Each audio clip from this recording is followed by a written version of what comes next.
Good morning વિદ્યાર્થી મિત્રો, આપણે પાઠ બીજો એક જગત એક લોક કવિતા હતી તે આપણે સમજી ગયા છીએ। ત્યાર પછી પાઠ્યપુસ્તકની અંદર પેજ નંબર 15 ઉપર પાઠ ત્રીજો સમજદાર નન્ની આ પાઠ છે એ એક કહાની તરીકે આપણને આપેલો છે। સમજદાર નન્ની એ પાઠનું નામ છે। ચાલો આની અંદર શું કહે છે। इस कहानी में व्यक्ति को किसी भी परिस्थिति में भलाई करने का अपना स्वभाव नहीं छोड़ना चाहिए। આની અંદર ટૂંકમાં આપણે સમજીએ તો એમ આ કહાનીની અંદર આપણને એવું શીખવા મળે છે, વ્યક્તિ એટલે કોઈ પણ ઇન્સાન હોય, કોઈ પણ માણસ હોય, ગમે તેવી પરિસ્થિતિ શું કામ ન આવી જાય પણ એને ભલાઈ એટલે કે સારું કરવા માટે એનો સ્વભાવ કોઈ દી છોડવો જોઈએ નહીં। यह बात प्रस्तुत की गई है। એમ કે છે કે આ કવિતાની એટલે કે આ કહાનીની અંદર આ વાત કહેવામાં આવે છે। हमारे समाज में कुछ लोग का स्वभाव बुरा हो सकता है। એમ કે છે કે આપણી સમાજની અંદર અમુક લોકોનો સ્વભાવ છે એ ખરાબ પણ હોઈ શકે છે। 100માંથી 10% स्वभाव खराब हो सके छे, लेकिन हमें अपना अच्छा स्वभाव नहीं छोड़ना चाहिए।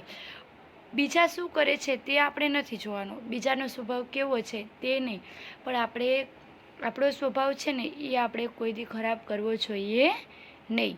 ચાલો તો આપણે આગળ જોઈએ પાઠની અંદર આપણને શું કહેવા માંગે છે। ચાલો આપણને અહીંયા ચિત્ર આપેલું છે, ત્યાર પછીનું જે લખેલું છે તે આપણે જોઈએ। નન્ની બતક તટ પર આવી એટલે એમ કહે છે કે નન્ની છે એ એક બતકનું નામ છે। તટ એટલે શું થાય, કિનારા, તળાવ હોય એનો કિનારો હોય ને અહીંયા, એટલે એમ કહે છે કે નન્ની કિનારા ઉપર આવે છે। उसने देखा कि एक बिच्छू दलदल में फंसा है। એ જોવે છે નદીની અંદર, તળાવની અંદર જોવે છે તો બીછું એટલે કે વીછી દલદલ એટલે શું ખબર છે, ગારો ક્યાં હોય, ગારો, એ ગારાની અંદર પડેલો વીછી જોવે છે, અહીંયા ફસાઈ ગયો છે। બીછુને નન્ની સે પ્રાર્થના કી, હવે આ વીછી છે ને એ નન્નીને પ્રાર્થના કરે છે। બહેન મુझे બચા લો, એ કે બહેન તું મને અહીંયાથી બહાર કાઢ, મને અહીંયાથી તું બચાવી ले। नन्नी को उस पर दया आ गई। नन्नी છે ને આ બતક છે ને નન્ની, એને વીછી ઉપર દયા આવી ગઈ। उसने बिच्छू को दलदल से उठाकर सूखे स्थान पर रख दिया। નન્નીએ બીછુને ત્યાંથી દલદલમાંથી કાઢ્યો અને સૂકે એટલે કે સૂકી જગ્યા હોય ને ત્યાં એને મૂકી દીધો। बिच्छू को शैतानी सूझी, बिच्छूને મસ્તી સૂझે છે। उसने नन्नी को डंक मार दिया, બીછુએ નન્નીને ડંખ મારી દીધો એટલે કે બટકું ભરી લીધું। નન્ની પીડા સે તડપ ઉઠી, એટલે આ નન્ની છે એને તો પીડા થઈ, એને તો દર્દ થવા માંડ્યું। उसने बिच्छू से पूछा, એ બીછુને પૂછે છે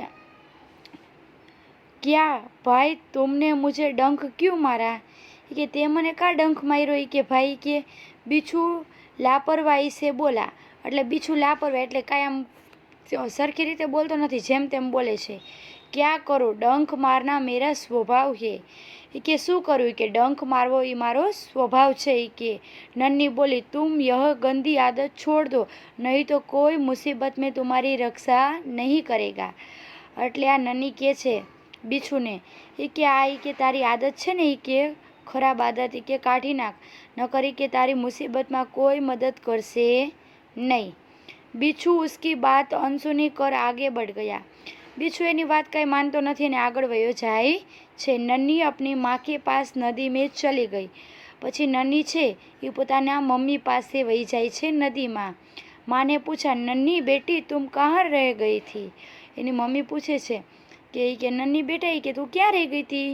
नन्नी बोली माँ एक बिच्छू दलदल में फंस गया था, उसे बचाने में देर हो गई। નન્ની એના મમ્મીને કહે છે કે એક બીછું હતો ને એ કે દલદલની અંદર ફસાઈ ગયો હતો, તો હું એને બચાવવામાં હતી એટલે થોડુંક મોડું થઈ ગયું। माँ खुश होकर बोले बेटी यह तुमने बहुत अच्छा काम किया। એની માँ ખુશ થઈને કહે છે કે બેટા શાબાશી કે આ તે સારું કામ કર્યું। ચાલો બીજું આપણે આગળ જોઈએ। હમણાં મેં તમને કીધું ને કે નન્ની છે એ બીછુને દલદલમાંથી ફસાવતી. ચાલો એનું આપણે દ્રશ્ય જોઈ લઈએ. આ જે ઊભી છે પોતાના ચાંચમાં જે વીછીનો હાથ રાખ્યો છે એ નન્ની છે. અને અહીંયા તમે જો દલદલ એટલે કે ગારામાં ફસાઈ ગયો છે વીછી. આ નન્ની એને બહાર કાઢે છે. ચાલો ત્યાર પછી આપણે આગળ જોઈએ. ચાલો આપણે આગળ સમજી ગયા હમણાં કે એના મમ્મીએ શું કીધું કે તે બહુ જ સરસ કામ કર્યું છે. તો ચાલો આ દ્રશ્ય તમને જોવા મળે છે. આ દ્રશ્યની અંદર આ નાની અમથી છે એ નન્ની છે અને આ જે મોટી દેખાય છે એ નન્નીની મમ્મી છે. ચાલો ત્યાર પછી આપણે જોઈએ આગળ. અહીંયા ઉપર જોવો, નન્ની બોલી લેકિન બદલે મેં ઉસને મુझे ડંક માર દિયા. નન્ની એના મમ્મીને કહે છે મેં એની મદદ તો કર્યું, મેં સારું કામ કર્યું, પણ બીછુ એ કે એના બદલામાં મને કે ડંક મારી દીધો. माँ बोली बिच्छू अपनी गंदी आदत का गुलाम है, तुम उसे चाहे कितनी बार बचाओ वह बार बार डंक मारता रहेगा. એની મમ્મી નન્નીને કહે છે એ કે આ વીછીની કે આ ખરાબ આદત છે એ કે એ ગુલામ છે એ આદતનો એ કે આપણે એને ગમે તેટલી વાર કે શું કામ નહીં બચાવશું પણ એ કે દર વખતે આપણને ડંક જ મારશે. નન્ની બોલી माँ मैं उसकी गंदी आदत छुड़ा कर रहूँगी. નન્ની કહે છે એ કે માં કે હું એની ખરાબ આદત છે એ કે એને હું છોડાવીને જ રાખીશ. ચાલો ત્યાર પછી જોવો. कुछ दिन बाद बिच्छू के प्राण पुनः संकट में पड़ गए. થોડાક દિવસ પછીની વાત છે. बिच्छूના પ્રાણ પુનઃ સંકટમાં પડી ગયા એટલે કે વીછીના પ્રાણ છે એ પાછા સંકટમાં પહોંચી ગયા છે. इस बार वह पानी की धारा में जा गिरा और डूबने उतारने लगा. આ વખતે એના પ્રાણ કેમાં સંકટમાં પડી ગયા ખબર છે? પાણીની જે ધાર ન હોય, ધાર આમાં ઉપરથી ફૂલ પાણી આવતું હોય એ પાણીની ધારમાં એના પ્રાણ એ પડી ગયો, પાણીની અંદર પડી ગયો, ડૂબવા માંડ્યો એમનેમાં. મોત સામને દેખકર बिच्छू को नन्ही की याद आ गई. આ મોત સામે આવી ગઈ કે હવે તો વીછીને એમ થયું કે હવે તો હું મરી ગયો.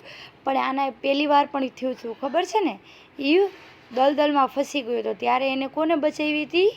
નન્નીએ બચાવી હતી. અત્યારે એ નન્નીની એને યાદ આવી ગઈ. વહ નન્ની કો પુકારને લગા. એ આ નન્નીને છે ને પુકારવા માંડ્યો એટલે કે રાડું પાડવા માંડ્યો કે નન્ની તું મને આવીને બચાવ. નન્નીને ઉસકી કરુણ પુકાર સુન લી. નન્ની આની જે પુકાર હતી સાંભળી લીધી. વહ ઝપટ કર बिच्छू કે પાસ આ ગઈ. એ એમ કે છે કે આ નન્ની છે એ बिच्छू પાસે ફટાફટ આવી જાય છે. सहसा कि उसके मन में विचार आया. એના મનમાં વિચાર આવે છે अब मैं इस गंदे स्वभाव वाले बिच्छू को नहीं बचाऊंगी. એ કે આ ખરાબ વિચારવાળા बिच्छूને હવે એ કે હું બચાવવાની નથી. बिच्छू ગીડગીડને લગા. बिच्छू છે એ કે ગીડગીડને લગા એટલે કે રોવા માંડે છે ને કે છે બહેન મુझ પર દયા કરો, બહેન તું મારા ઉપર દયા કર. નન્ની કા મન ડોલ ગયા. નન્નીનું મન છે ડોલી ગયું એટલે એને દયા આવી. उसने सोचा हो सकता है इसने अपनी गंदी आदत छोड़ दी हो. નન્નીને એવો વિચાર આવ્યો કે આને પોતાની જે ગંદી આદત છે ડંખ મારવાની, આ ડંખ મારવાની આદત છોડી દીધી હશે એટલે નન્નીએ એને મદદ કરે છે. નન્નીને बिच्छू को दोबारा जीवन दान दिया. નન્નીએ આને બીજી વાર બચાવ્યો, એને જીવન દાન આપ્યું. बिच्छू अपने स्वभाव के अनुसार उसे डंक मारने के लिए आगे बढ़ा. बिच्छूનો સ્વભાવ છે ડંખ મારવો, એના સ્વભાવના કારણે પોતે આગળ વધે છે ડંખ મારવા માટે. નન્ની ઉસકા ઈરાદા સમજ ગઈ. વહ મુસ્કુરાકર બોલે. નન્ની આનો ઈરાદો જે હતો એ સમજી ગઈ અને મુસ્કુરાતા બોલે છે. ચાલો આપણે જોઈએ શું બોલે છે. बिच्छू भाई ठिठक कर क्यों गए? डंक मारो. એ કે बिच्छू એ કે તું કેમ ઊભો રહી ગયો ભાઈ કે ડંખ મારી કે? बिच्छू शर्म से पानी पानी हो गया. बिच्छू શરમાઈ ગયો અને શરમ આવી અને પોતે પાણી પાણી થઈ ગયો. वो खिसिया कर बोला. એ खिसिया कर એટલે કે લિજ્જત થઈને બોલે છે બહેન एक बात बताओ, मैंने सदा तुम्हारे साथ विश्वासघात किया फिर भी तुमने मेरे साथ भलाई ही की, ऐसा क्यों? એ बिच्छू છે એ કે છે બેન એ કે મેં કે તારી સાથે એ કે હંમેશા એ કે વિશ્વાસઘાત કર્યો છે અને તે મારી સાથે હંમેશા માટે ભલાઈ કરી છે, એવું કેમ એ કે? નન્ની બોલે છે भलाई करना मेरा स्वभाव है, मैं तुमसे बदला लेने के लिए अपनी अच्छी आदत क्यों छोड़ दूँ। નની કે છે ભલાઈ કરવું એ મારો સ્વભાવ છે કે તારા સાથે બદલો લેવા માટે મારી સારી આદત હું શું કામ છોડી દઉં। મેરા કામ બચાના હે, મેં મુસીબત મેં પડે કો બાર બાર બચાતી રહુંગી। એ કે મારું કામ છે લોકોને બચાવવું। એ કે જે મુસીબતમાં પડેલા હોય એને હું વારંવાર બચાવતી રહીશ। કે તુમારા કામ ડંક મારના હે, તુમ મારતે રહો, દેખતી હું કોણ જીતતા હે। તારું કામ એ કે ડંક મારવાનું છે કે તું ડંક મારી કે આપણે જોઈએ છે કોણ જીતે છે। બીછું પસ્તાવે છે ભર ગયા બોલા।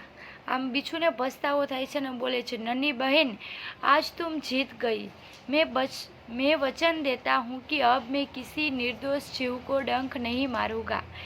એ કે છે નन्ही બેન આજે તું એ કે જીતી ગઈ કે હું તને વચન આપું છું આજ પછી હું કોઈ નિર્દોષ વ્યક્તિને ડંખ મારીશ નહીં, કોઈ નિર્દોષ જીવને હું ડંખ મારીશ નહીં। નन्ही खुश होकर नदी में चली गई।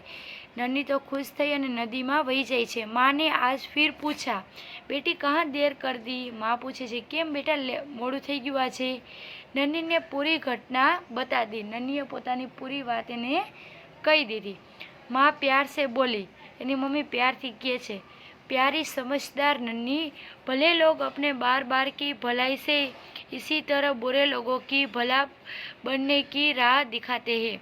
એના મમ્મી કહે છે પ્યારી નન્ही સમજદારી કે ભલે લોકો એ કે પોતાની બારની જે ભલાઈ છે ને એવી રીતના છે કે બુરે એટલે કે જે ખરાબ હોય એની ભલાઈ કરાવી દે અને સાચા રસ્તા ઉપર લઈ જાય છે। નન્ही પ્રસન્ન હોકર થિરકને લગી। નન્ही તો ખૂબ જ રાજી થઈ અને નાચવા માંડે છે। હવે આ કહાની આખી કોને લખી છે ખબર છે? શંકર સુલતાનપુરી આખી આ કહાની લખી છે। આ તમને કહાની તો ખૂબ જ ગમી હશે। ચાલો ત્યાર પછી આપણે આગળ જોશું।